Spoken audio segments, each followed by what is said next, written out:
no sé yo cómo Dios trabaja con las distintas personas en la influencia para alimentarse. Una de las grandes preocupaciones que un pastor tiene, por lo menos un pastor independiente como yo. Si bien es cierto, tuve la bendición de estudiar, el director del seminario está en la presencia de Dios hace como 5 o 6 años ya. Y una gran problemática que uno tiene es la responsabilidad de alimentar a otros sin dejar de alimentarse uno personalmente. Lamentablemente, cuando uno se dedica al estudio como yo y a la enseñanza, como en nuestra iglesia, como uno de los, no digo el único, pero uno de los principales pilares que la iglesia nuestra tiene es la importancia que le damos a las escrituras. Esto provoca una gran necesidad de estar estudiando para preparar a nuestros hermanos, porque somos formadores de líderes, somos formadores de gente de púlpito, pero además siempre sigue estando la necesidad personal. A veces cuando tengo un poquito de tiempo, a mí me gusta mucho la escatología bíblica, he leído mucho sobre el tema y, bueno, dedico ciertos pasajes, ciertos tiempos a leer un poco para mí, de donde siempre saco algo para compartir, pero básicamente lo hago cuando vengo más o menos en orden con los estudios y saco ese tiempo para mí. Pero me preguntaba hoy, ¿cómo es que Dios trabaja con los corazones de las personas, aquellos que quieren estar conectados con Dios, aquellos que están en la búsqueda genuina de la presencia, de la voluntad, del conocimiento verdadero de Cristo, que son las herramientas básicas para pretender o tener una verdadera intención de vida eterna? ¿Cómo trabajará el Señor en el corazón de las personas? A mí a veces una frase gatilla una prédica, a veces una palabra gatilla un estudio bíblico. Y hoy quiero hablar un poco sobre un blindaje espiritual. Y tengo más o menos identificado de dónde puede estar la influencia que el Espíritu usa para. Yo he venido pidiendo oración por mi madre en estos días recientemente pasados, lo cual les reitero. Mi mamá tiene muchos años ya, tiene 84 creo, para 85.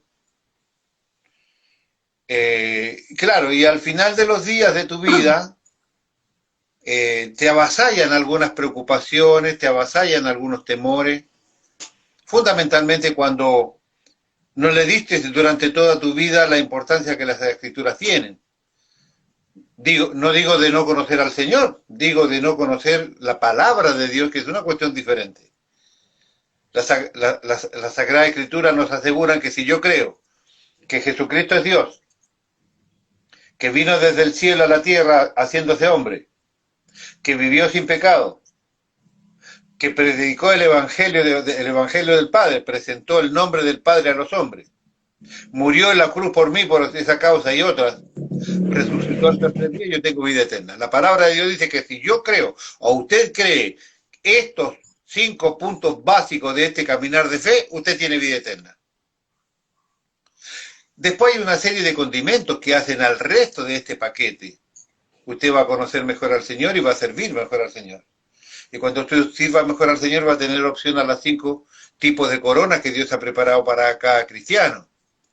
Usted ya hemos aprendido de que va a haber escalafón de servicio, escalafón o tiempos de adoración distintos. No vamos a hacer una masa que va a cantar todo lo mismo. Va a estar diferenciada la vida y el servicio de Dios para Dios en el cielo. Y esto tiene que ver con el servicio que yo le dé en la tierra, lo que alcancé a aprender de su palabra y a poner por práctica. Entonces, se hace un cúmulo de situaciones interesantísimos, de los cuales, cuando vos te alejas un poco y querés observar el dibujo completo, te das cuenta que es una búsqueda diaria, que es una manera de identificarse con Dios para ver cómo es que Dios trabaja con vos, porque trabaja conmigo de una manera, trabaja con vos de otra, y trabaja con Elizabeth de otra, y trabaja con mi esposa de otra. Dios trabaja de manera diferenciada con todo el mundo. Y ese es de ahí donde nace ese chispazo para hablar un poco sobre el blindaje que yo quiero hablar hoy. Nace, repito, de este pedido de oración que yo tenía por mi mamá, porque serios poderes territoriales se mueven en donde ella vive. No es sorpresa, yo se lo he enseñado muchas veces. Chile es un país utilizado por el enemigo a pesar de un alto índice de cristianos. Un alto porcentaje de la población se llama cristianos. Después analizaríamos cuáles son los verdaderos y cuáles no, pero lo cierto es que aquellos que se nombran cristianos es un alto porcentaje de la población. Sin embargo, Chile tiene grandes problemas de espíritus territoriales. En el norte, el límite con Bolivia y límite con Perú, están los salares del norte, donde es el centro mundial de pactos satánicos, baja por Chile toda América Latina para llegar a la isla de Chiloé, o al gran islote de Chiloé, que es el centro mundial de sacrificios satánicos. O sea, América del Sur se ata a través de Chile, ¿no? Y esto lo hemos aprendido y estudiado por ministerios serios que trabajan en la educación, como el Ministerio Querigma, por ejemplo, de Fernando Orihuela, por nombrar algunos, ¿no es cierto? Estoy hablando de gente muy seria en esta rama, que ha tenido este trabajo y ya nos ha mostrado, esto no es solo Chile, todo el sur de Argentina, todo el norte argentino, y allí se mezcla con otros países que hacen al territorio, a la geografía del norte y del sur. Entonces, no es difícil entender de que Chile se mueve con poderes territoriales bastante complejos. Ahora, cuando uno estudia problemas territoriales o dominios territoriales en las escrituras en cuanto a cómo está distribuida la posesión demoníaca de este planeta, gobernado por Satanás, uno puede entender cómo es que se complican las cosas. Fundamentalmente cuando el grueso de personas que te rodean no son cristianos. Entonces, no está establecido un altar de adoración para Cristo, porque los regentes del lugar, porque los dueños del lugar, porque los sacerdotes del lugar no profesan la misma fe y se hace muy difícil. Sumado a esto, vivimos en tiempos atemorizantes. Si bien yo tengo 65 años y la primera vez que me entero de manera fehaciente, de manera real sobre una pandemia, si bien es cierto, tengo entendido que han habido otras pandemias, pero no fueron tan globales como esta. El otro día escuchaba en las noticias que Argentina tiene 735.000 y no sé, más de 735.000 muertos por coronavirus. Argentina solamente. Entonces vivimos rodeados de un mundo, de una situación mundial que no es común para nosotros. Entonces la pregunta que me nace es, ¿cómo trabaja el Espíritu Santo por un lado con los distintos hermanos nuestros? Y la otra, ¿cuáles son las cosas que nos atemorizan, aún como cristianos? ¿Cuáles son los poderes que hoy hacen presión sobre las iglesias? ¿Cuáles son los poderes que hacen presión sobre nuestra iglesia? Yo escucho y veo limitado por la pandemia, limitado por las leyes que hay que cumplir, porque, insisto, y esto lo digo con mucho respeto, pero es una gran realidad. Hay un impulso pastoral, ahí yo estoy hablando y quiero ser muy transparente con esto, de una demanda de los grupos de pastores de Greu y de los grupos de pastores de Almirante Brown, donde hay una constante iniciativa a romper las reglas, a mostrarse a sí mismo, o a quien no sé, de que no somos ganado, de que no nos van a corretear como ganado, de que nosotros somos libres en Cristo, que hay que salir a protestar porque otros lo hacen y yo no. Y yo no estoy muy de acuerdo con eso, por una simple, básica teología bíblica. Jesús dijo que él venía a cumplir la ley. Y él dijo que toda infracción a la ley es pecado. Y él dijo y sabe, y nos ha enseñado en su palabra de que no hay participación de Dios en nada que tenga insinuación de pecado. Yo siempre doy el mismo ejemplo. Si usted tiene un auto y usted maneja sin seguro, usted maneja sin cinturón de seguridad, si usted maneja sin documento, por más que usted sea el cardenal, mire, usted sea Bergoglio, a punto de ser papa, Cristo no va con usted en el auto. Porque Jesús, el Padre Jehová y el Espíritu Santo no apoyan, ni avalan, ni acompañan nada que tenga que ver con pecado. Si usted quiere que Dios vaya con usted en su auto de copiloto, pague el seguro, póngale todo el auto en regla, tenga el documento al día, para que usted esté legalizado y Dios lo pueda acompañar, porque él no es que va a trabajar en el corazón del policía que lo detuvo y usted no tiene documento para que usted siga pasando. No, Dios no funciona así. Entonces, cuando hacemos reuniones, aun cuando la ley lo impide, sacamos todos los carteles diciendo, no, y me sale todo esto del super cristiano. No seamos ignorantes, hermano. Cristo no acompaña ninguna insinuación de pecado y Cristo no acompaña ningún rompimiento de ninguna ley. La iglesia de Cristo se creó en casas, la iglesia de Cristo se multiplicó en los tiempos de Cristo y de los apóstoles, escondido en sus casas para que no los mataran. Y hoy no nos matan, simplemente nos dicen, ayuden a que no se expanda tanto este contagio que está matando, que ya lleva más de 735.000 argentinos muertos. Esta es la realidad de lo que yo veo. Entonces, vienen ciertos temores, vienen ciertas limitaciones. Y repito, cualquier persona que quiera tener una visión contraria a esto, me parece, está en su perfecta libertad de creer lo que quiera. Pero tampoco me gusta la pavada. No quiero que me vengan con argumentos baratos a convencerme de lo que la Biblia dice tan claramente. Si alguien quiere venir a hablar conmigo para tener una postura diferente a esta, yo estoy totalmente en acuerdo de buscar ideas, porque no es solamente el pastor el que tiene iluminación acá, ¿eh? Acá la puede tener cualquiera, Dios puede revelarle a cualquiera, pero no me vengan con baratijas diciéndome, hagamos esto cuando hay rompimientos de leyes detrás de eso. Entonces, a mí, serio, si usted me viene a argumentar, venga con argumentos y no me venga a discutir pavada, porque pavada ya escuchamos al mundo, no a los cristianos. Dentro de esta visión de la cuestión, tenemos ciertos temores. Cristo puede venir en cualquier minuto y cualquier serio cristiano se debe preocupar porque Cristo puede venir en cualquier minuto. En la primera ola del año pasado, muchas iglesias nunca volvieron a abrir sus puertas. Y en esta segunda ola el Evangelio está siendo más castigado porque los hermanos se cansaron, porque los hermanos no están de acuerdo con lo que se hacen de alguna manera en algunas cosas, porque no quieren esperar, porque no son ovejas, una serie de argumentos pajarones que suelen argumentar.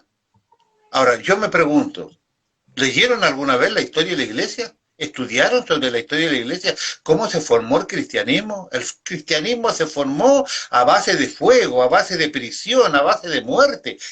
Así se ha creado el cristianismo. Y la historia de la iglesia muestra que los mayores avances de número de verdaderos cristianos en la iglesia ha venido a través de la persecución, a través del impedimento y a través de esta idea satánica de apagar o apocar o achicar el cristianismo, lo cual es imposible conseguir. Ya no se consiguió. Llevamos mucho tiempo en esta rueda y Cristo sigue siendo el Señor y la Biblia sigue siendo el libro más leído y más impreso y acá estamos. Entonces, estos temores que nos avasallan tienen una razón de inicio. Estos temores y estos poderes territoriales que hoy se mueven tienen una razón de ejercicio. Nosotros cuando estudiamos el Apocalipsis, dijimos que somos de aquellos que creemos que los jinetes del Apocalipsis son parte de los principios de dolores y hoy están activos. Y si nosotros entendemos un cachito lo que significa eso, es simplemente cuestión de mirar. Y nos vamos a dar cuenta que estamos en esta verdadera posición de ver los preparativos del anticristo, el engaño religioso, el engaño ministerial. Estamos viendo el caballo rojo, ¿no es cierto?, que es el caballo de la muerte, ¿no? Muerte por todos lados, la gente se muere como mosca, cementerios colectivos, cementerios, ¿no? En islas separadas para enterrar muertos. Después estamos el caballo negro, que es el caballo del hambre, de la pestilencia, de la necesidad económica, de la opresión de algunos pueblos más poderosos, o entidades más poderosas que otras para someter al más pobre. No lo estamos viendo hoy con el tema de las vacunas, por ejemplo. No lo vemos hoy con el tema ¿ustedes creen que los chinos por un lado y Putin por otro son tan buenos? Son tan buenos, como dice un cura por ahí, son tan buenos que su único deseo es salvar a la humanidad compartiendo vacunas. No, hay una situación política detrás. ¿Para qué nos engañamos? Políticamente se está manejado el tema de quiénes le dan vacuna, a quiénes le dan vacuna. ¿Por qué Putin no le dio ni una miserable vacuna a Bolsonaro? Porque ideológicamente no están de acuerdo. ¿Por qué no lo ha hecho China? O si lo ha hecho China, lo ha hecho a cuentagotas. Porque China no ha logrado entrar en el mercado brasilero, por ejemplo, pero sí en el argentino, sí en el chileno, sí en el uruguayo, sí ¿me entiende? Esta es una realidad. Ser cristiano no significa ser un pajarón, no un nabo. Significa ser coherente. Y hoy vamos a hablar de lo que la Escritura dice con respecto a lo que nosotros tenemos como problema. ¿Qué es lo que nos atemoriza? ¿Hay superstición dentro de la iglesia? Hemos crecido con ciertas supersticiones. Y ahí tengo un cuadrito solo, mire, a modo de, hasta casi irrisorio, a modo de alivianar entrar en este blindaje espiritual. Ahí tengo un cuadrito que yo se lo quiero mostrar para luego entrar en esto que tengo aquí claramente establecido, que se llama blindaje espiritual, ¿no? O blindaje de Dios para nosotros, como quiera usted. ¿Está? Vamos a analizar al rey David con sus manifestaciones y las razones de sus salmos maravillosos. Pero primero quiero mostrarle ese cuadrito. ¿Por qué hemos creído? ¿Quedará algo de esto que te voy a mostrar todavía en la iglesia evangélica? Usted después me contesta. ¿Está bien? ¿Quedará algo de lo que yo te voy a mostrar? Veamos. Repito, empieza con un texto bíblico, termina con un texto bíblico, pero en el medio hay la identificación de un montón de creencias populares que estuvieron arraigados en muchos de nosotros. ¿Quedará algo todavía de esto en la iglesia? Veamos. Déjeme que yo voy a... Vamos a ver aquí. La superstición en la Biblia. ¿Hay tipo de superstición dentro de la iglesia Jesús Rey de Gloria o ha llegado? Yo creo que sí. Veamos. La superstición, Jeremías, texto base inicial, Jeremías, capítulo 10, versículo 2, dice así, en el nombre del Señor. Así dijo Jehová, no aprendáis el camino de las naciones, ni de las señales del cielo tengáis temor, aunque las naciones les teman. Repito, así dijo Jehová, no aprendáis el camino de las naciones, ni de las señales del cielo tengáis temor, aunque las naciones les teman.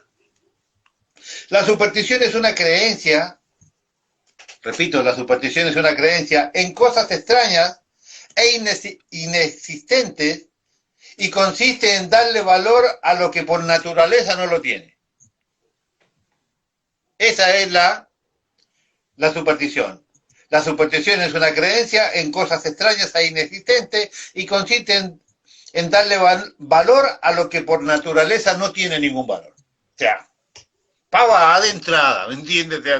Vamos clarito. Digo, estas creencias se asocian con la hechicería, con la brujería, con la astrología, el ocultismo, la adivinación y toda práctica esotérica que corresponde al mundo de la oscuridad. O sea, si nosotros creemos algunas de las cosas que yo voy a identificar para más adelante, Cualquiera de esas tuvo conexión con cualquiera de las que le acabo de nombrar.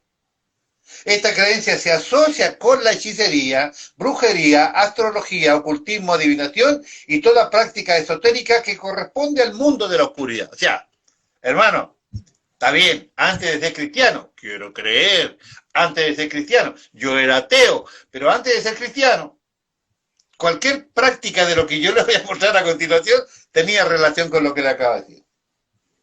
La superstición se funda en el temor y en la ignorancia. En el temor y la ignorancia son las bases fundamentales de la superstición. Todo el tiempo el ser humano vive agobiado por miedos y temores, aunado a la ignorancia y no precisamente del conocimiento básico de las letras, sino más bien de la que pudiéramos llamar ignorancia terminal, no conociendo al verdadero Dios. Eso lo vemos claramente en Hechos 17, 16, 23, que no voy a leer ahora porque esto solamente, repito, quiero ver si nos queda algo de esto del pasado. En la antigüedad, me refiero a los tiempos de la conquista de Canaán, la superstición se acentuaba en tres cosas básicas: la idolatría, la hechicería y el temor a las señales del cielo, pues Canaán estaba infectada de falsas deidades, como lo eran, por ejemplo, Balaam, Moloch, Quemos, Astarot, entre otras, y a su vez un mosaico de prácticas esotéricas como las que se mencionan allí en Deuteronomio capítulo 18, versículo 19 al 14, que le voy a leer un pedacito para que vea que la mano venía bastante más complicada que ahora. Dice así: cuando entres a la tierra que Jehová tu Dios te da, no aprendas a hacer según las abominaciones de aquellas naciones. No seas hallado en ti quien haga pasar a su hijo o a su hija por fuego, esto lo hacían con Moloch, ni quien practique adivinación, ni agorero, ni sortílego, ni hechicero, ni encantador, ni adivino, ni mago, ni quien consulte a los muertos, porque es abominación para con Jehová cualquiera que hace estas cosas, y por estas abominaciones Jehová tu Dios echa a estas naciones de delante de ti. O sea, la razón práctica de que agarró todo ese territorio y se lo dio a los hebreos es porque el colmo de la idolatría, de la hechicería y demás, llegó al colmo de Dios, ya no lo aguantó más, los voló a todos y le dio la tierra a ellos. Esto es lo que le está diciendo aquí. Porque es abominación para con Jehová cualquiera que hace estas cosas, y por estas abominaciones Jehová tu Dios echa a estas naciones delante de ti. Se hartó de eso. Versículo 13: perfecto serás delante de Jehová tu Dios. 14: porque estas naciones que vas a heredar, a agoreros y adivinos oyen, mas tú no te has permitido, repito, mas a ti no te ha permitido esto Jehová tu Dios. ¿Está bien? Clarito, o sea, este era el panorama. La superstición en el tiempo en que vivimos se sigue practicando al igual que en los tiempos antiguos, adorando deidades falsas, las creencias esotéricas que se practican con más fuerza, a tal grado que como Israel fue contaminado en Canaán, al mismo grado o más quizás. Por ejemplo, voy a nombrar 3 o 4 solo para ver si nos queda algo de esto, ¿no? Porque somos ahora somos re evangélicos, somos re canutos, somos re cristianos, somos re espirituales, somos re, ¿me entiendes? Vamos a ver si somos re de esto. Escúcheme, primero, vamos a nombrar algunos para ver si todavía nos quedan estos temores, ¿no? O qué hay de verdad. Cada uno, no creo que nadie le diga al marido, a los hijos, ¿sabes qué? A mí me pasa eso. Veamos el número 1, veamos. El gato negro. Un gato negro. Sí. En el mundo del misticismo, los gatos son portadores de un poder mágico infinitamente superior al de los hombres. Con toda probabilidad, estas antiguas creencias derivan de la adoración a los dioses egipcios, Babastis, que tenía forma de gato. Los egipcios estaban convencidos de que los gatos poseían alma, y prueba de ello son los restos momíficos de estos felinos que se encuentran por miles hallados en las excavaciones arqueológicas. En la Edad Media, las brujas convirtieron al gato negro en un elemento imprescindible para efectuar sus rituales y sus hechizos. Hoy en día, los supersticiosos temen al gato negro que se cruza en su camino. Este hecho representa con claridad el conflicto que existe entre la Iglesia, la cruz y las prácticas paganas de la brujería. ¿Hay algún gato, hay algún cristiano que dice, ¡ay Dios, se me cruzó un gato negro! ¿Habrá alguno que todavía le llama la atención que se le aparezca un gato negro por ahí de noche que le brillan solo los ojos así y dice, ¡uy, un gato negro, líbrame Señor! ¿Habrá alguno todavía? Veamos otro ejemplo. La herradura colgada en la puerta. ¿Quién no ha tenido una herradura colgada en la puerta? La herradura colgada en la puerta. ¿De dónde nace? Precedente de Italia. Los italianos son bastante idólatras. Precedente de Italia. La creencia de que las herraduras atraen la buena suerte era muy tenida en cuenta por la gente de los pueblos. Clavada o colgada en una puerta, este objeto atraía a las energías del cielo. Wow. De cielo está, ¿no me entiendes? Pero escúcheme. La herradura simboliza la fuerza del caballo y su enorme utilidad, al menos en tiempo pasado, en las labores del campo y en las guerras. Vuelta al lado derecho, o sea que C como una C, vuelta al lado derecho en posición horizontal representa la C, que algunos la asocian con la letra inicial de Cristo. Todo entra a Cristo, ¿no? siempre. Ya, escuche, esto es cuando usted lo pone horizontal de manera, ¿no? Así, Cristo, ¿no? Otra leyenda atribuye a San Dustan, escuche, este era más bravo que usted, Pablito, escuche. Otra leyenda le atribuye a a Dustan el haber otorgado a la herradura, colgada sobre la puerta de una casa, un poder especial para contra el mal. Herrero de profesión, pero que llegaría a ser arzobispo de Canterbury en el año 959.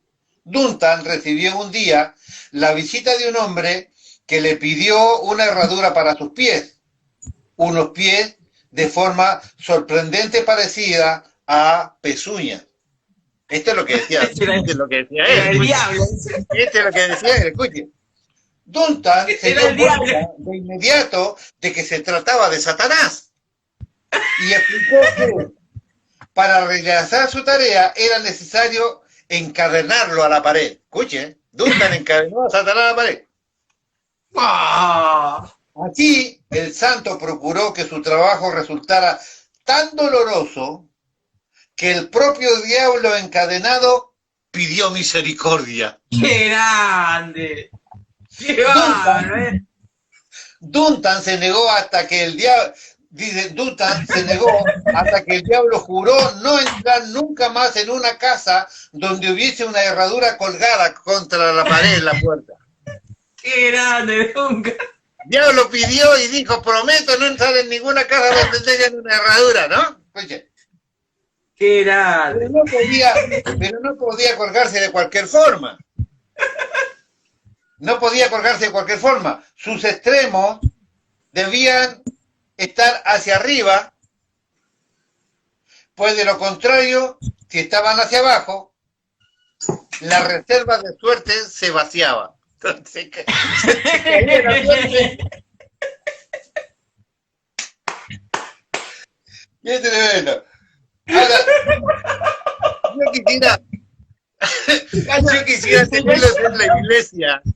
Quisiera tenerlos en la iglesia y te puedo asegurar que con la agachada de cabeza o la cara que yo sabría quién todavía tiene una herradura clavada en la puerta. Yo sabía otra que no la tengo anotada acá. Yo sabía otra, que cuando llegaba una visita no muy grata, paraban la escoba detrás de la puerta. Y cuando iban allí y la visita no se iba y no se iba, iban detrás de la puerta y le decían grosería, le escupían para que la visita se fuera pronto. Esa no la tengo escrita, pero también pasaba.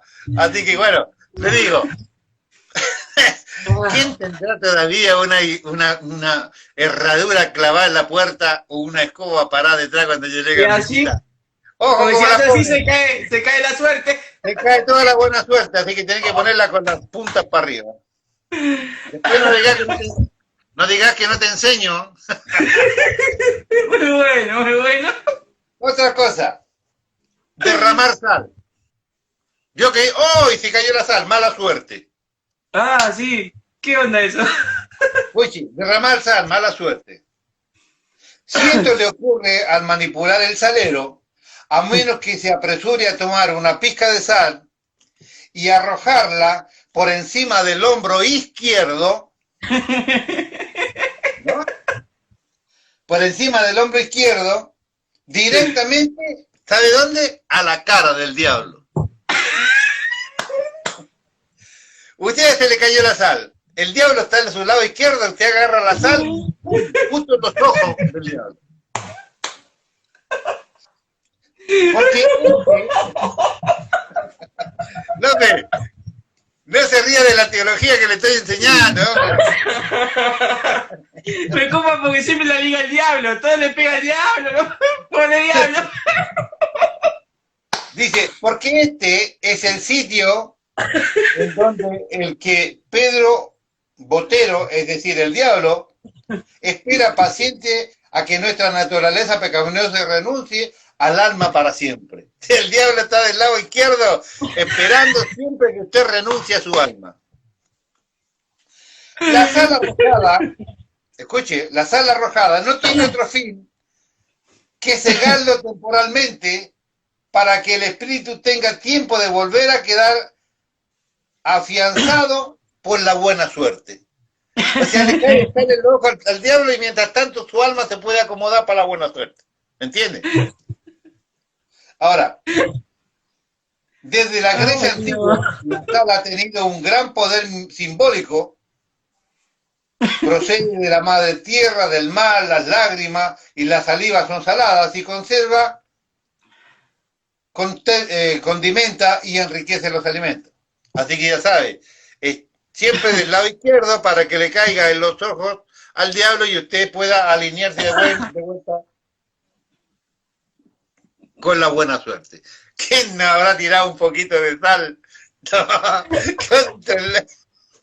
No sabiendo con... ¿No? Alguno habrá tirado sal.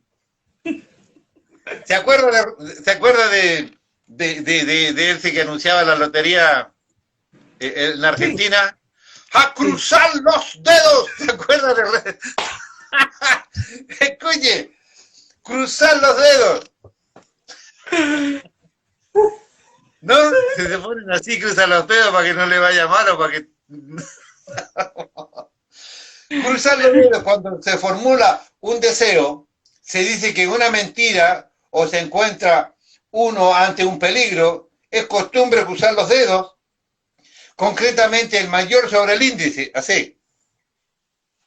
El gesto que intenta evocar una cruz, ¿no?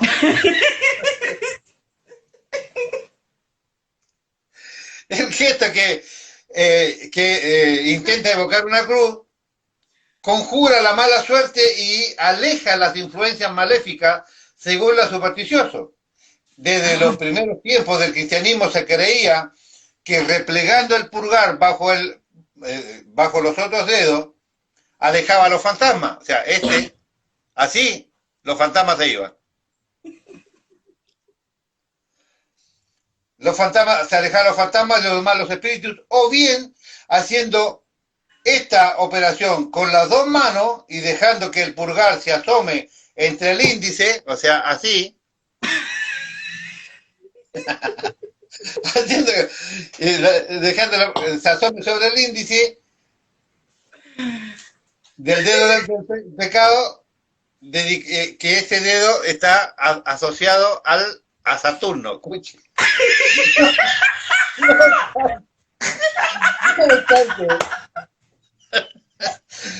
No obstante, algunos piensan que, aunque el simbolismo de la Santa Cruz en este gesto simula obvio el origen, primero es mucho más primitivo que la cruz cristiana y se remonta a los antiguos tiempos paganos. Ya sabe, no cruce los dedos. Una más para que le completo, una más, escuche.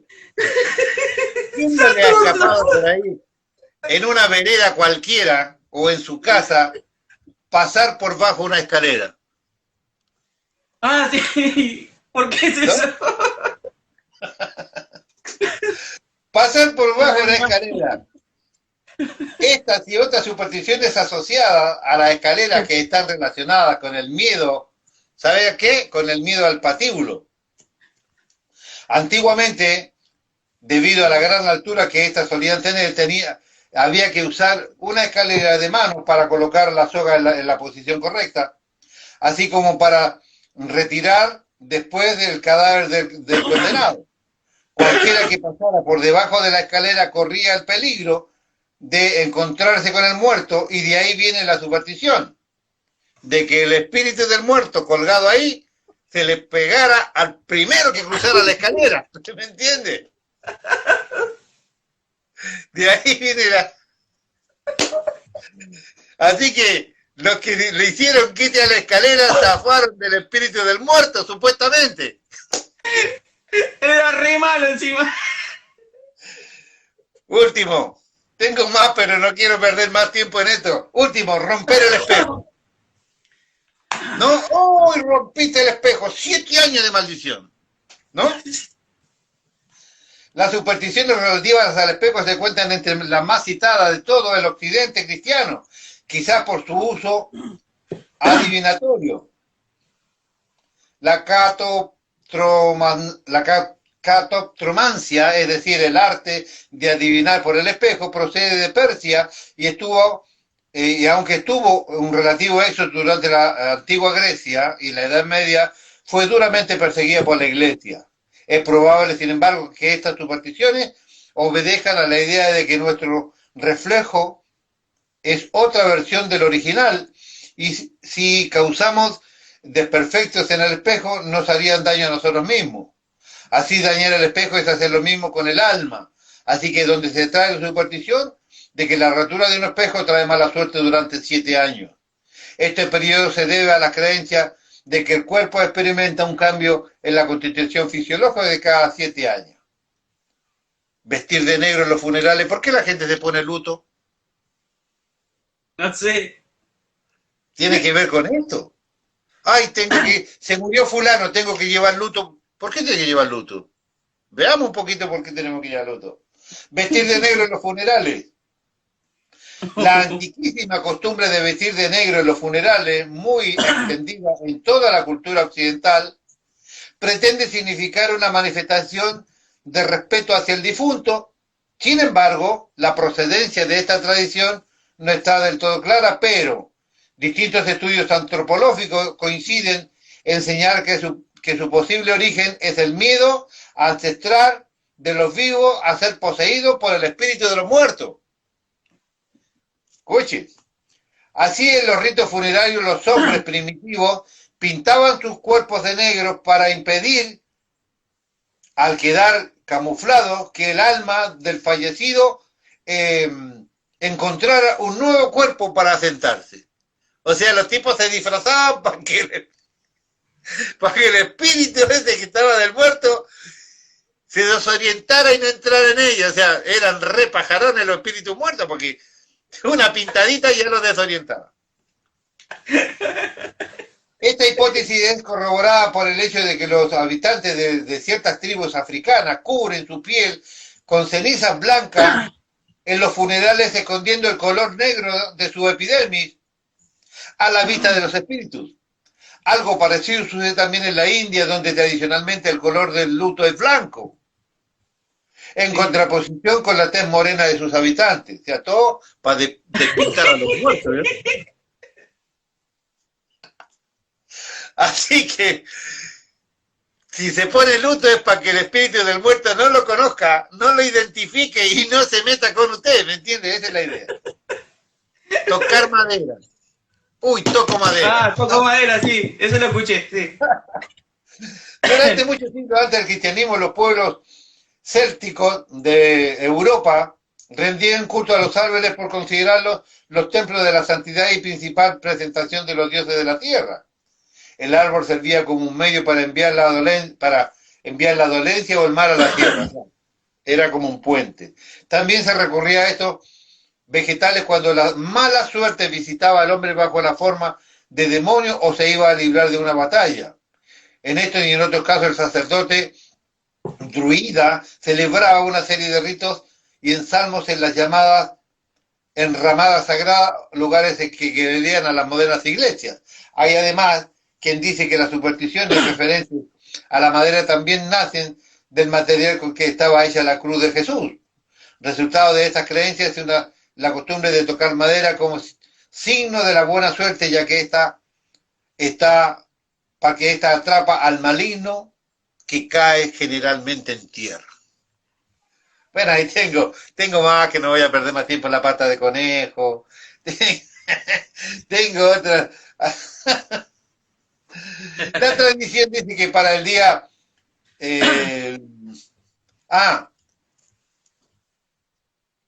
vio todo lo que dice que se ve mucho en la cancha de fútbol cuando el jugador entra con el pie derecho.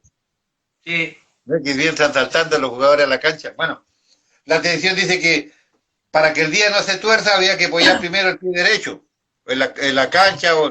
Esto nacía de una costumbre de los marineros del siglo XIX. Ningún pescador en su sano juicio subía a bordo de babor, es decir, por el lado izquierdo del barco, aunque resultara incómodo hacerlo por el lado de estribor. Parece ser que la superstición nace de la noción de que cualquier cosa zurda es antinatural. Como todo el mundo, la mayoría son los diestros. Los zurdos son todos antinaturales y todo lo zurdo es malo. Esto está claro. Así que se basa en la mayoría que los seres humanos son diestros. Por regla general, todo lo que se refiere a la derecha es calificado como favorable por los supersticiosos. Quizás alentado por la tradición bíblica que dice que a la derecha corresponde el camino al paraíso en posición a los sentados elegidos de Dios.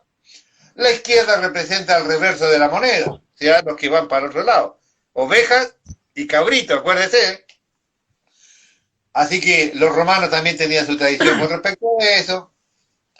Empero, el resumen de todo esto está allí de 1 Timoteo 4, 1 y 2, que dice: empero el Espíritu dice manifiestamente que en los venideros tiempos algunos apostatarán de la fe escuchando a espíritus de error o a espíritus engañosos y a doctrina de demonios, que por la hipocresía del mentiroso tendrán que cauterizar la conciencia y podrán casarse, mandarán de abstenerse de alimentos que Dios creó, que para con acción de gracia participe de ellos, de los creyentes, y han conocido la verdad, porque todo lo que es bueno y nadie desecharse si se toma con acción de gracia, dicen allí los primeros 6 versículos de 1 Timoteo.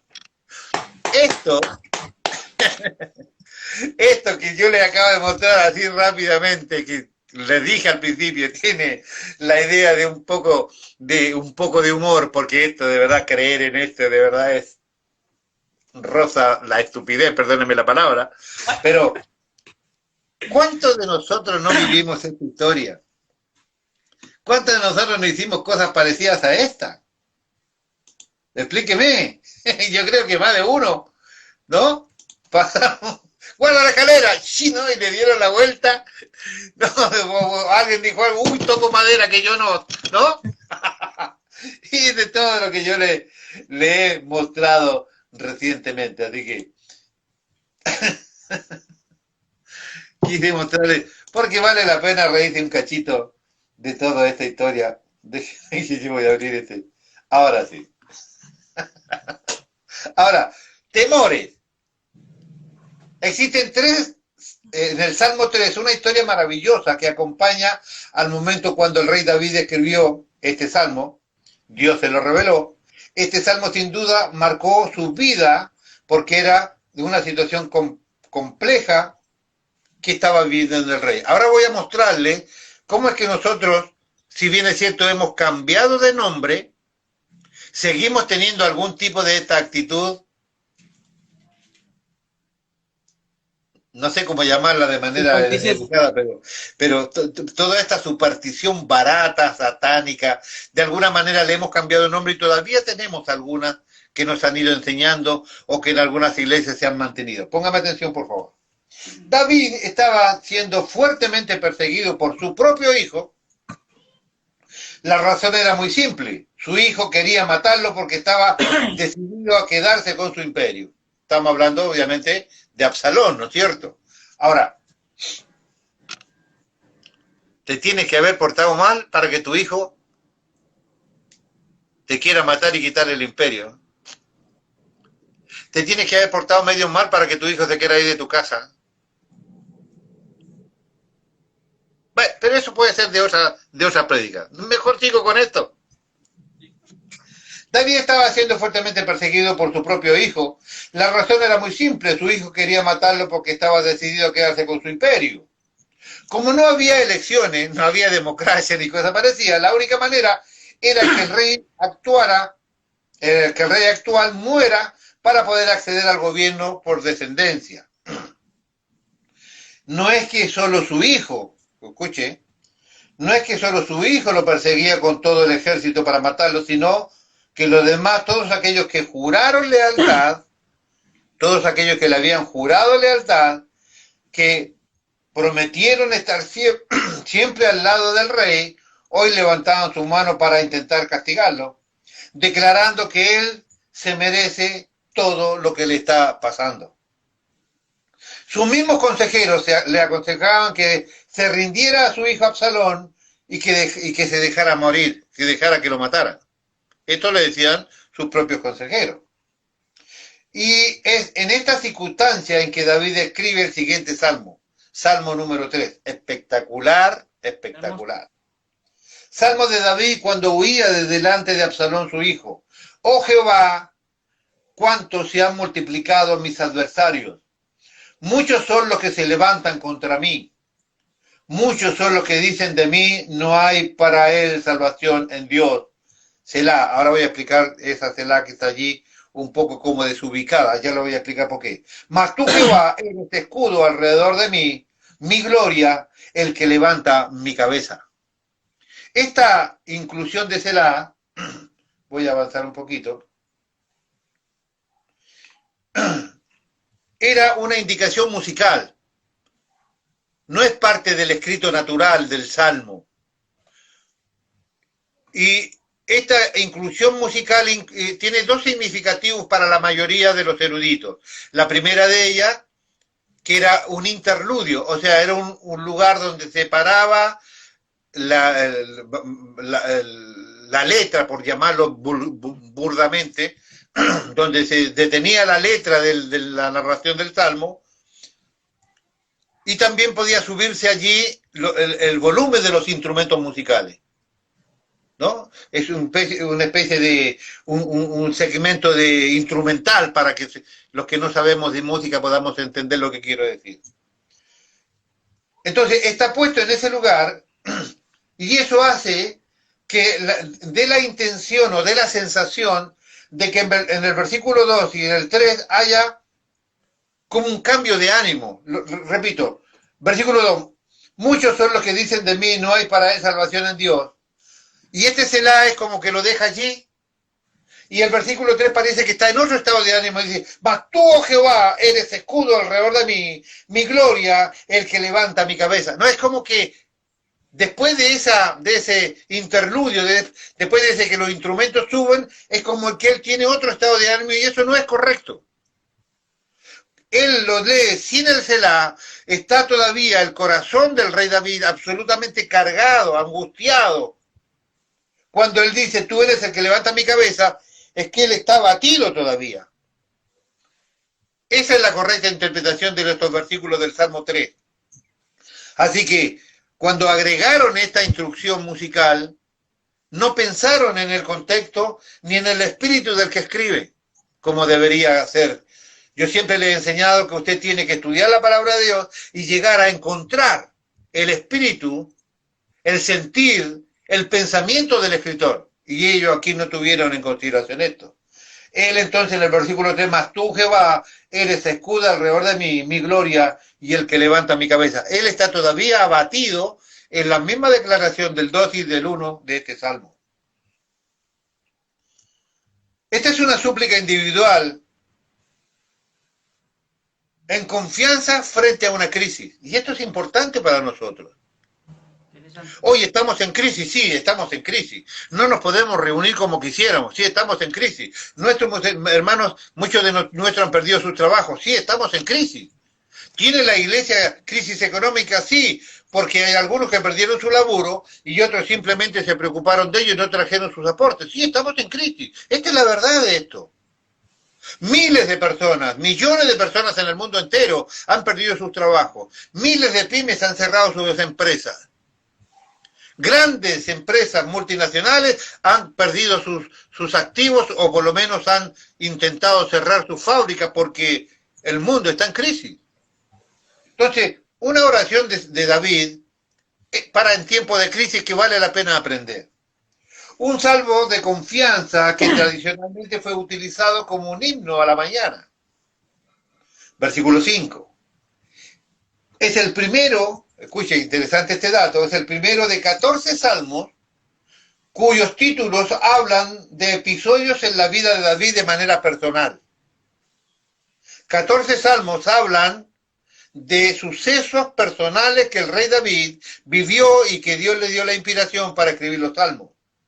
Salmo 3, el 7, el 18, el 30, 34, 51, 52, 54, 56, 57, 59, 60, 63 y 142. Esos 14 salmos hablan de sucesos personales que el rey David vivió y que después fue en el momento o después del Espíritu Santo en la oración y en el recuerdo le habrá llevado la inspiración para escribir música sobre situaciones personales. 14 salmos. Probablemente fue escrito durante este periodo, mencionado en el título, o después recordado por lo que había vivido en aquel momento.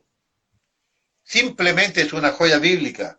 Pero tú, oh eres escudo alrededor de mí, eres mi gloria y el que levanta mi cabeza, dice el versículo 3, en persona el versículo 4. Pero voy a identificarnos aquí en una frase. David había perdido el apoyo del pueblo, que fue engañado por Absalón, pero sabía a quién acudir en tiempo de crisis. Versículo 2 tiene una frase que dice, muchos dicen, ¿no? No hay para mí salvación, ¿no es cierto? Muestra que otros trataron de hacerle dudar, pues la crisis realmente era una consecuencia del pecado de David. Esto es cierto. La crisis, claro que era una consecuencia, pero él ya había arreglado los tantos con su Dios. Interesante aprender. Usted hizo algo indebido, no cumplió con un mandamiento, pisoteó algún mandamiento. Está bien, usted toma allí reconocimiento, se postra delante de su Dios, pide perdón, pero eso no significa que cuando usted se levante de la oración, usted no va a tener la consecuencia del pecado que hizo. Aquí el rey David tenía arreglado los tantos con Dios, pero todavía estaba cosechando el fruto de su pecado, claramente, ¿no es cierto? La palabra Selah era una instrucción musical, probablemente significaba un interludio o un aumento del volumen en los instrumentos, pero como te dije recién, está puesto allí en un lugar donde le saca el completo espíritu al contexto que estábamos allí analizando. 3 y 4, clamor a Dios. El versículo 3 empieza con un pero importantísimo. A pesar de la apariencia de derrota segura y de que David pudiera dudar del apoyo de Dios por causa de su pecado anterior, supo que Dios le había perdonado y que estaba en su voluntad, de modo que clamó a Dios con toda confianza, sin dudar. Dios es su escudo, su protector, pero más que eso, es su gloria. Su gloria significa que es un honor servir a tal Señor. el que levanta mi cabeza, o sea, el que me lleva de victoria. Ya no estoy así, sino que yo me paro, erguido, levanto mi cabeza porque Dios me ha dado la victoria. Esta debe ser la actitud cuando nosotros en momentos de crisis acudimos a la persona correcta, que es nuestro Dios. Nuestra seguridad siempre estará en manos de Dios. No está en manos del gobierno, no está en manos de la policía, no está en manos de mi economía. Usted puede tener un muy buen laburo, usted puede estar allí 25 años, pero puede llegar el día en cuando usted le dice, ¿sabe qué? Se terminó el contrato, amigo. Usted puede haber sido el mejor de los empleados, lo pueden haber felicitado delante de los otros, pero puede llegar el momento cuando a usted le digan, así no me servís, amigo. Son realidades que nosotros tenemos que entender. Nuestra seguridad exclusivamente depende de Dios. No es el pastor el guardián de la iglesia, no son los líderes los guardianes de la iglesia, es el Espíritu Santo el guardián de la iglesia. Nuestra seguridad está en Dios, nuestra economía está en Dios, nuestra salud está en Dios, nuestra familia está en Dios, todo nuestro ser está en Dios. Cuando usted tiene la postura y la dedicación de estar alineados con Dios. Por eso hice hincapié recién, cuando él provoca este salmo, ya tenía arregladas las cuentas con Dios, pero lo que estaba viviendo era consecuencia de su pecado, claramente. En vez de estar deprimido, cabeza abajo, confía con la cabeza levantada y camina en pos de él. Y como siempre, Dios respondió. Siempre Dios respondió. David ha entendido que el tema de su seguridad es un tema que solo está en manos de su Dios. Yo no puedo con todo esto, mi escudo y mi seguridad alrededor de mí eres tú, oh Jehová, dijo él. Por mucho tiempo hemos echado mano a un montón de seguridades que nos han enseñado, muchas de ellas las hemos malentendido, mal aprendido o mal usado, o las hemos guardado de manera voluntaria. Por ejemplo, no se olvide lo que le enseñé al principio. Vamos a ver si le hemos cambiado nombre a alguna de estos fetiches evangélicos que algunos todavía tienen. A ver si algunos... Yo no creo que los hermanos hayan tocado madera, hayan tirado sal. No, que yo creo que no, pero veamos esta parte ahora. Y quizás lo único que pueden hacer todas esas cosas que yo les monté al principio a modo de conocer un poco las raíces del paganismo, las raíces de las infecciones que los pueblos culturalmente reciben, también tiene la idea, ¿no es cierto?, de alivianar un poco el estudio bíblico. Pero veamos si no tenemos otras costumbres. Las otras las creen los que se congregan al lado oscuro de la luna, ¿no es cierto? Obviamente. Oye. Para mucho tiempo hemos echado a mano a un montón de seguridades que nos han enseñado, muchas de ellas las hemos mal entendido, mal usado o mal aprendido, o las hemos adquirido de manera voluntaria. Veamos, por ejemplo, 2 o 3 nada más. Hemos utilizado la sangre de Cristo para usarlos donde se nos ocurra. A mí me provoca esto de verdad, una cosa tan tremenda. Puedo notar en este tipo de cosas esto que también hemos aprendido de esta ira santa, cuando se menosprecia lo sagrado, pero estoy hablando de algo genuino, algo que está dentro, algo que nace dentro. No es una cuestión mental, es una cuestión del alma, es una cuestión interna.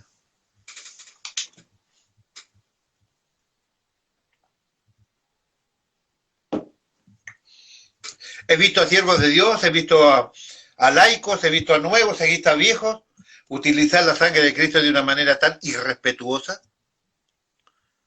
He leído por allí, y digo con responsabilidad, MacArthur, por ejemplo, él dice que la sangre de Cristo no tiene ninguna diferencia con ninguna otra sangre, con ninguna sangre de animal, de nada. Para él la sangre de Cristo es nada. La sangre de Cristo utilizada para lo que se nos ocurra. ¿Cuánta gente hace esto? ¡Ay! Me cubro con la sangre de Cristo. No, cubrite con la seguridad de Cristo. Métete en el hueco de la mano del Señor si quieres, pero la sangre de Cristo es único elemento del cielo habilitado para la limpieza de nuestros pecados. No está para echársela a la puerta de calle para que cuando usted se va de vacaciones 15 días no le entren a robar. No, no es para eso. Ni es para echársela al auto para que no se lo choquen. No, no es para eso. Es limpieza y remisión de pecado. Es el precio, la muerte de Cristo y el derramamiento de su sangre es lo que le costó a Dios para que usted tenga vida eterna. ¿Cómo no valorar la sangre de Cristo? Otra. No, muy de moda en algunos pastores, lamentablemente en algunos pastores. Los hijos de Dios no pueden ser tocados por Satanás. Yo me recuerdo que el propio Jesucristo le dijo a Pedro, ¿sabes qué? El diablo te pidió para ser zarandeado. Y yo le he rogado a mi padre que tu fe no falle. No le he dicho, córrete de acá, déjame a los míos tranquilitos. No me molestes a don Pedro. No dijo así.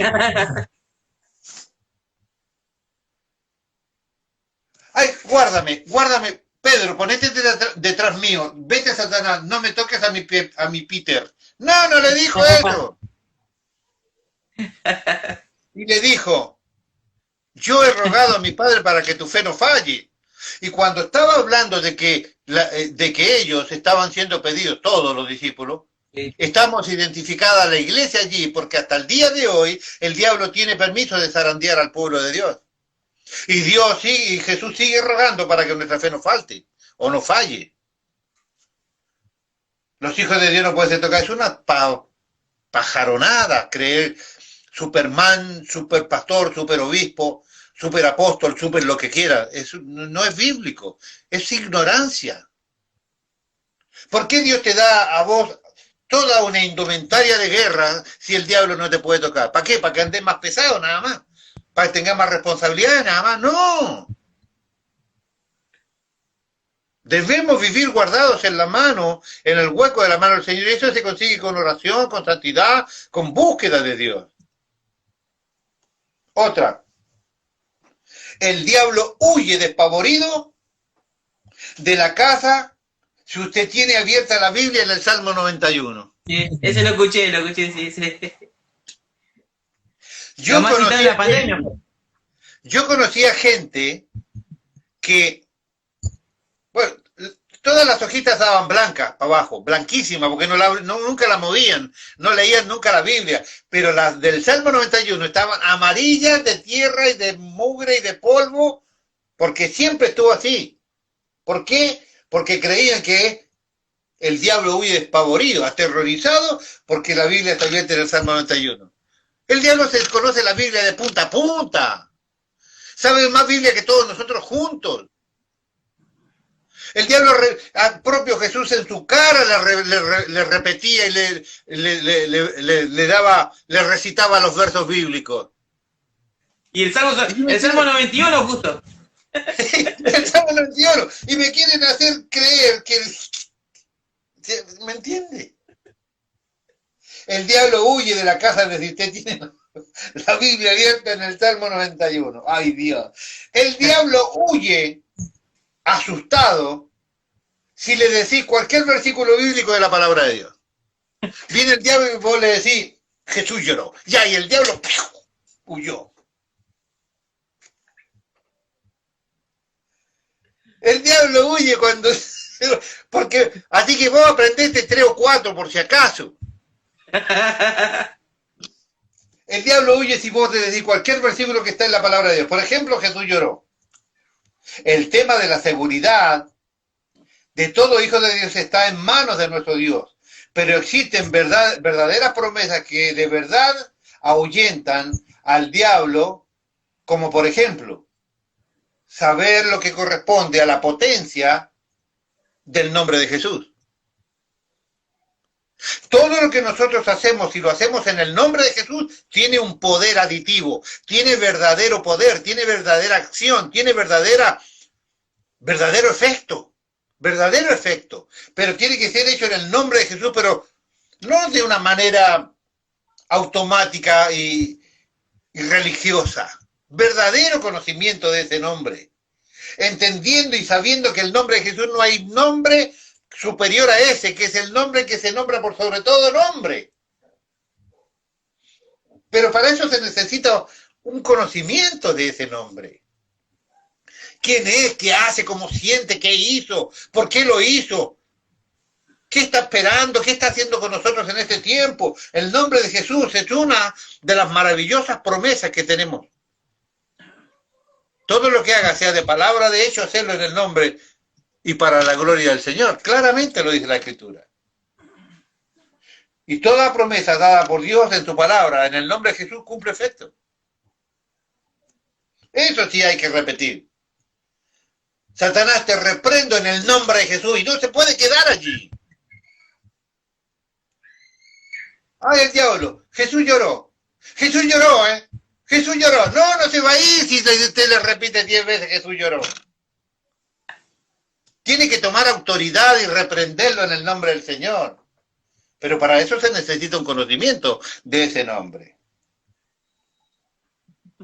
Pero sería maravilloso tener una promesa de Dios en la cual nosotros podamos comprobar teológicamente que es consecuente con todas las Escrituras. Me interesa en este concepto, pero no solo el conocerlo, sino tenerlo y poder disfrutarlo. ¿A qué me refiero? A la coherencia de Dios. Dios es un Dios coherente. La gente no sabe, pero, por ejemplo, no sé, habla de la creación, hay una consecuencia, una coherencia en lo que Dios fue haciendo.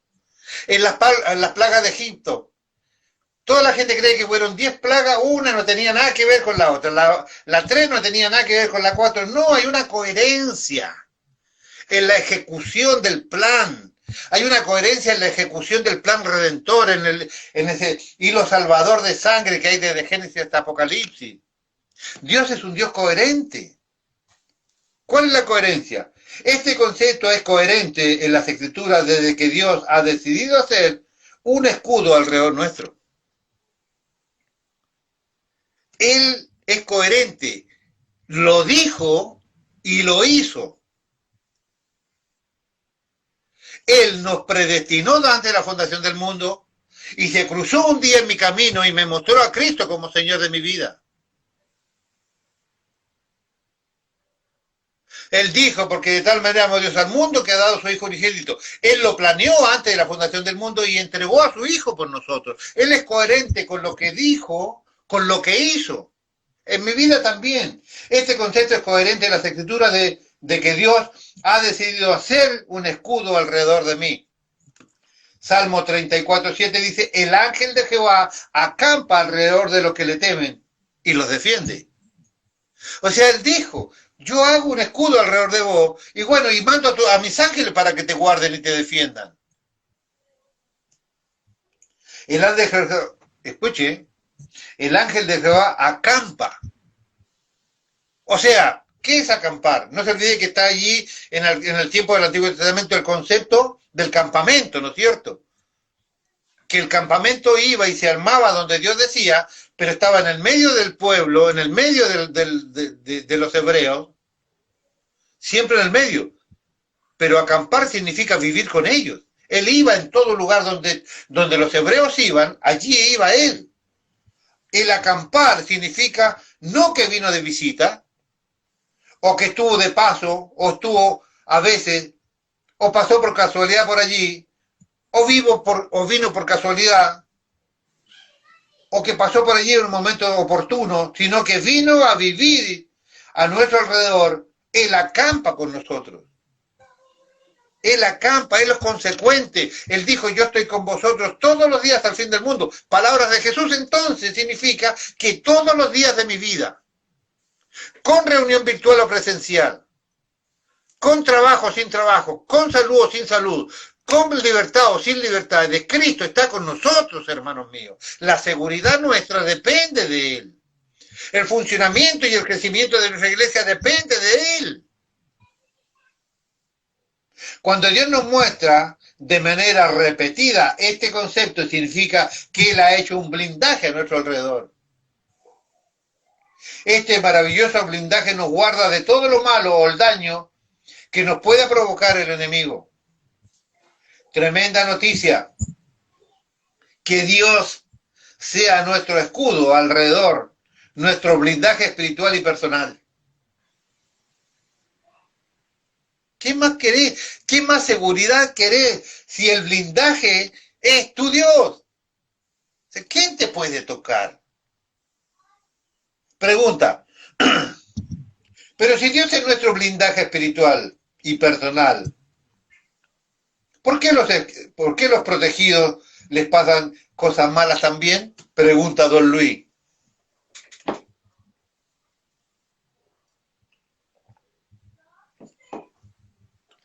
Existen dos razones importantes. ¿Qué hora es? No sé por...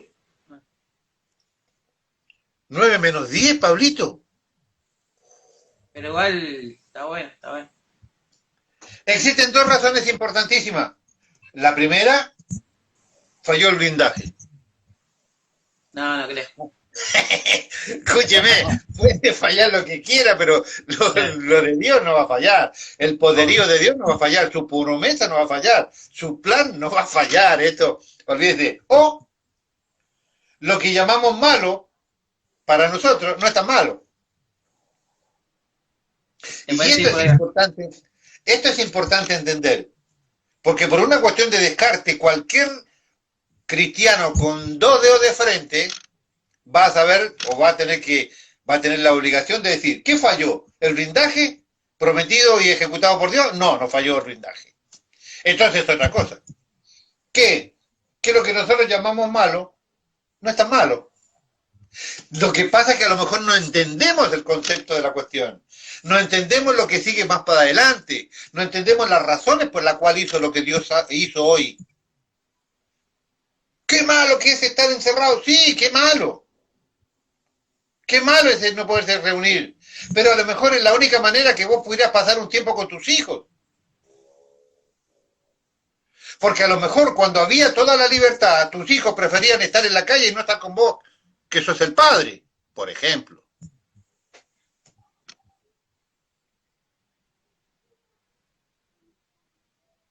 A lo mejor es la única manera de poder conseguir que vos le des una mano a tu señora en la casa y no que seas el faraón del palacio que tenés. A lo mejor es la única manera de poder extrañar al hermano que de verdad apreciamos y que de verdad queremos y que de verdad extrañamos de la iglesia. A lo mejor es la única manera de saber quiénes son de verdad JRG y quiénes están de paso.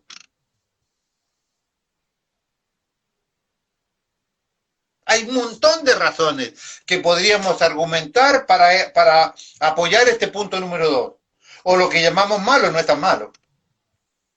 Si Dios ha demostrado a lo largo de toda la historia de la iglesia que la iglesia encerrada crece, a lo mejor la iglesia encerrada crece. Porque en este mundo de la globalización, de lo rápido, café instantáneo rápido, papas fritas rápidas, comida rápida, ¿no? Llamar, ¿no? ¿Cómo es el que usa usted? ¿El delivery ese de la bicicleta? ¿No? Y a los 5 minutos de la docena de empanada, ¿o no? A lo mejor hay otras cosas que vamos a aprender de esto. O lo que llamamos malo no es tan malo. Y es el favor de Dios actuando en favor de las personas y nosotros simplemente no nos podemos dar cuenta. Si este concepto del blindaje es verdadero, debe ser coherente con la Biblia. ¿Qué dice la Biblia entonces? Vamos a estudiar algo que se llama coherencia biológica, ya lo habíamos visto en algún momento. ¿La coherencia biológica tiene algo que ver con la teología? Obviamente que sí. Bio significa vida y logo significa palabra. Biológica significa palabra de vida o vida en la palabra, ¿no es cierto? Aprendemos esto que es vital. Cuando un concepto está correcto, tiene que ser coherente entre lo que Dios hace y lo que Dios dice. Dios no tiene contradicción. Si Dios te prometió que Dios va a cumplir. Debe ser coherente entre lo que Dios ha hecho con su palabra y lo que Dios ha dicho con su palabra. Pregunta, ¿qué ha hecho Dios con su palabra? Ejemplo, Colosenses 1:16. Porque en Él fueron creadas todas las cosas, las que hay en los cielos y las que hay en la tierra, visibles e invisibles, sean tronos, sean dominios, sean principados, sean potestades, todo fue creado por medio de Él y para Él. Si esto es así, si esto es verdad, debemos volver a Romanos. Vamos a Romanos capítulo 1, versículo 20, que dice: porque las cosas invisibles de Él, su eterno poder y deidad, se hacen claramente visibles desde la creación del mundo, siendo entendidas por medio de las cosas hechas, de modo que no tienen excusa. O sea, lo que Dios había prometido antes se ve reflejado en la declaración de Romanos. Él dijo que tenía poder y que todas las cosas las hizo Él, y acá dice que estas cosas visibles hicieron poder, su eterno poder y deidad se hace clara visible por lo que fue hecho. O sea, Dios lo dijo y Dios lo hizo. Existe una perfecta coherencia entre lo que Dios dijo con su palabra y lo que Dios hizo con su palabra. Una persona puede tomar un versículo y aislarlo y torcerlo y desviarlo hasta que diga lo que él quiere que diga. Esto está de moda, esto está de moda. Escúchame, esto está de moda. Agarrar un versículo que a mí me conviene, que a mí me sirve, ¿no? ¿Se acuerda que el otro día hablamos? Que decíamos que el versículo que yo elijo siempre le cae a otro. Siempre le cae a Pablito, siempre le cae a la Nuri, siempre le cae a la pastora, pero nunca le cae a Luis. Yo estoy revestido de santidad y de perfección. Todo lo que se me cruza en la Biblia, mira, este me recuerda a tal, mira, este me recuerda a este otro. Nunca me recuerda a mí mismo. Una persona puede tomar un versículo y aislarlo y torcerlo y desviarlo hasta que diga lo que él quiere que diga. Sí, yo lo retuerzo y lo recontratuerzo hasta que diga los pastores no existen o los pastores no sirven. En los días me recordaba de dos personas, se los dije, dos personas y hay un tercero dando vuelta por allí y un cuarto dando vuelta por allá y hay un quinto del otro lado de la cordillera y así. Yo nací para marcarle a los pastores sus equivocaciones. ¿Qué tal? ¿Qué ministerio es ese, chabón? Ahora, la coherencia de Dios es que lo que Dios hace tiene directa relación con lo que Dios dice. Y Dios dice, ¿por qué juzgas a mi siervo estando su Señor en pie? ¿Por qué juzgas a mi hijo si yo sigo siendo el Señor de ese y yo estoy en pie? ¿Por qué lo juzgas? ¿Dónde queda lo que ellos creen que están llamados a hacer, que es marcarle los errores a los pastores? No hay coherencia entre una cosa. Entonces, si no, dice acá, si no es coherencia, es mentira. Si no es coherente con las escrituras, no es cierto. Si no es coherente con las escrituras, no es de Dios. Si no es coherente con las escrituras, no se realizará. Si la profecía dada no es coherente con la palabra escrita, no se ejecutará. No hay temor de decir este es un falso profeta, porque lo que está diciendo no está respaldado por la palabra escrita. No le crea, no le tenga miedo.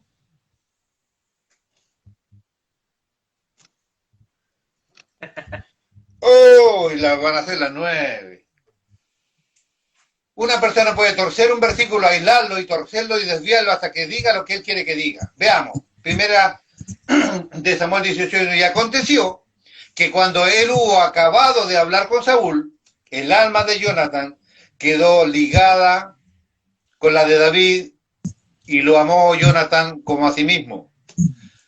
18:3 de 1 Samuel, e hicieron pacto Jonathan y David, porque él le amaba como a sí mismo. Segunda de Samuel 1:26 dice, angustia tengo por ti, hermano mío, Jonathan, que me fuiste muy dulce, más maravilloso me fue tu amor que el amor de las mujeres. La razón de torcer este versículo aquí, la vamos a encontrar en 2 Timoteo 4:3, porque vendrán tiempos cuando no sufrirán la sana doctrina, sino que teniendo comezón de oír, se amontonarán maestros conforme a sus propias concupiscencias. Hay iglesias que hoy tienen concilios homosexuales, pero la palabra de Dios aquí dice otra cosa. no está avalando de ninguna manera la homosexualidad. ¿Qué hace Dios? Y eso quiero que quede absolutamente claro. Dios ama a los homosexuales, pero aborrece la homosexualidad. Dios ama al ser humano que está desviado, pero Él aborrece la homosexualidad. Dios ama a los terroristas, pero aborrece el terrorismo. ¿Se va entendiendo lo que digo? Dios ama al ser humano, a la criatura creada por Él. La NTV dice, nuestra traducción dice, después llegará el tiempo en que la gente no escuchará más la sólida y sana enseñanza, seguirán sus propios deseos y buscarán maestros que les digan lo que sus oídos quieren oír. Esto está absolutamente de moda. Dejas tu lugar porque no te acomoda escuchar lo que Dios te está diciendo y quieres escuchar tu propia canción. Buscarán en la Biblia y luego torcerán las escrituras hasta que encuentren y entiendan lo que quieren oír y pueden apoyar cada uno de sus perversos pecados escondiéndose en sus propias torceduras. Otro ejemplo de los esposos y los diezmos en vacaciones. Esto, quiero que si usted tiene buena memoria, usted tiene que reconocer que esto yo hace 1 año y medio, 2 años, yo ya se lo había enseñado esto. Claro, yo siempre le voy adornando y apoyando y enriqueciendo, pero este estudio básico, la estructura, yo hace 1 año y medio, 2 ya se lo enseñé. Otro ejemplo es de los diezmos y las vacaciones, ¿no? ¿Te acuerdas? Que en el templo le dije. Pero justo ahora se te ocurre de más, papi. Ahora que nos vamos a ir de vacaciones y vamos a estar todas las vacaciones apretados, y si a vos se te ocurre llevarle el diezmo al pastor, el pastor no va de vacaciones. Nosotros necesitamos todo el dinero para ir de vacaciones, papi. Diezma después si querés, pero ahora ¿cómo le vas a dar el diezmo ahora? Porque recibiste un mango más.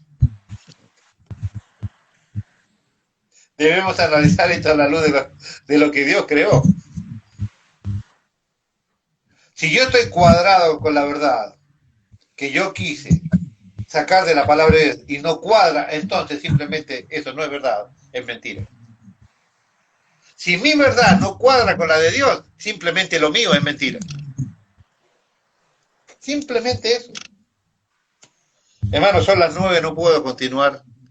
Tengo todavía mucho para darle, espectacular, porque a mí me enriquece esto claramente. Me quedan apenas 10 páginas que todavía no se las puedo dar, pero están aquí, y si usted me acompaña el próximo viernes, vamos a continuar esto y otra cosita que le voy a presentar, para que se ríe un poquito y también para que veamos en este tiempo de que nunca dejaremos de estar seguros. Cristo es nuestra solución, Cristo es nuestra guardia, Cristo es nuestra seguridad. Y nosotros vamos a vivir el Evangelio con la ayuda de nuestro Señor, a la manera de Dios, que es la manera bíblica para poder de esta manera esperar confiadamente el regreso de nuestro Señor. Espero que esto les sirva, espero que le haya robado una sonrisa, espero que le haya recordado algo de lo que usted hacía antes, pero simplemente espero que hoy su seguridad sea la coherencia de Dios. Dios lo que dijo, lo hizo. Lo que prometió, lo cumple. Y para nosotros, su misericordia es buena y nueva cada día. Así que lo voy a marcar donde vamos. Retomamos el próximo viernes. Muchas bendiciones. Gracias por escuchar con atención. Dios le bendiga.